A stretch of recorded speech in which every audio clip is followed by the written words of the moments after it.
आखिर सारे देवी देवता ब्रह्मांड को छोड़कर क्यों स्वर्ग चले गए और यहाँ अकेला हनुमान जी को छोड़ गए, और हनुमान जी कैसे लाखों सालों से हमारी सुरक्षा कर रहे हैं? क्या आपने कभी सोचा है कि हनुमान जी और कलयुग के बीच टकराव क्यों होता रहा है? जब द्वापर युग समाप्त हुआ और कलयुग की शुरुआत हुई तो महादेव सहित सारे देवता पृथ्वी से चले गए, क्योंकि कलयुग ऐसा युग है जिसमें देवताओं का प्रत्यक्ष हस्तक्षेप मना है। ये सृष्टि का नियम है कि कोई भी देवता इस युग के कार्यों में दखल नहीं दे सकता। यह युग अधर्म, पाप और छल कपट का है। लेकिन महादेव जानते थे कि जैसे जैसे कलयुग बढ़ेगा, बुराई इतनी ताकतवर हो जाएगी कि समय से पहले ही विनाश आरंभ हो जाएगा। इसीलिए उन्होंने पृथ्वी छोड़ने से पहले एक ऐसी ताकत को यहीं छोड़ दिया जो कलयुग की माया से लड़ सके, और वो है हनुमान जी। फिर हनुमान जी ने कलयुग को खोजा। आकाश, पाताल, जंगल, हर जगह अंत में आमना सामना हुआ। कलयुग ने अपनी पूरी ताकत झोंक दी, लेकिन हनुमान जी पर उसका कोई असर नहीं हुआ। कुछ समय के लिए हनुमान जी भी उसकी माया में उलझे, लेकिन जैसे ही उन्होंने श्री राम का नाम लिया, माया टूट गई।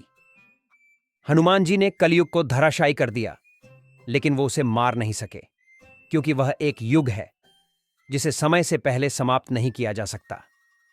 फिर महादेव ने हनुमान जी से कहा, तुम श्री राम के नाम का प्रचार करो, ताकि कलयुग के अंधकार में भी राम की ज्योति लोगों के जीवन को रोशन करती रहे।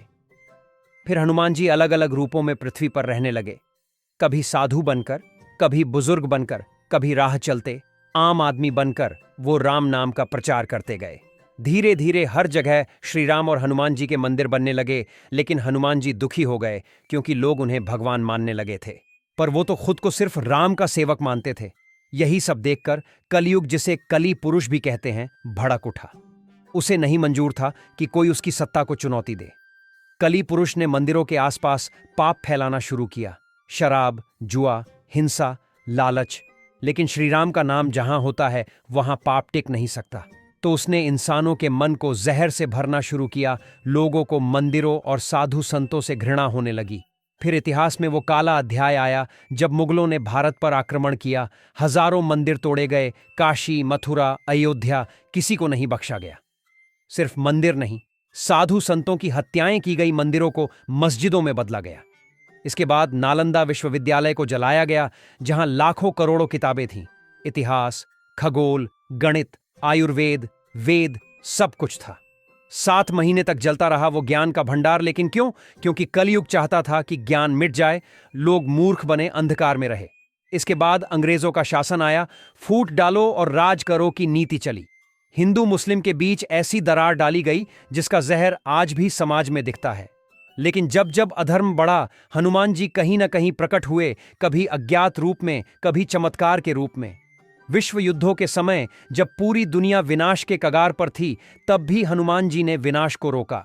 आज भी अगर कहीं सच्चाई है, कहीं दया है, कहीं सेवा है, तो वो हनुमान जी की कृपा से ही संभव है। कलयुग आज भी कोशिश करता है लोगों को भटकाने की, धर्म से दूर करने की, लेकिन हनुमान जी हर बार उसका सामना करते हैं, कभी किसी बच्चे के रूप में, तो कभी साधारण व्यक्ति बनकर। इसीलिए उन्हें कलयुग का जागृत देवता कहा जाता है। वो आज भी जीवित है, जागृत है और सच्चे लोगों की सहायता करते हैं। अगर आज भी मंदिरों में घंटियां बज रही हैं, अगर कोई किसी भूखे को खाना खिला रहा है, अगर कोई ईमानदारी से जीवन जी रहा है, तो समझ लीजिए वहां हनुमान जी हैं। कलयुग ने मंदिर तोड़े, ज्ञान जलाया, लोगों को आपस में लड़वाया, लेकिन हनुमान जी ने हर बार उसे रोका। और यही सनातन सत्य है। बुराई चाहे कितनी भी ताकतवर क्यों ना हो, अंत में जीत हमेशा सच्चाई की होती है।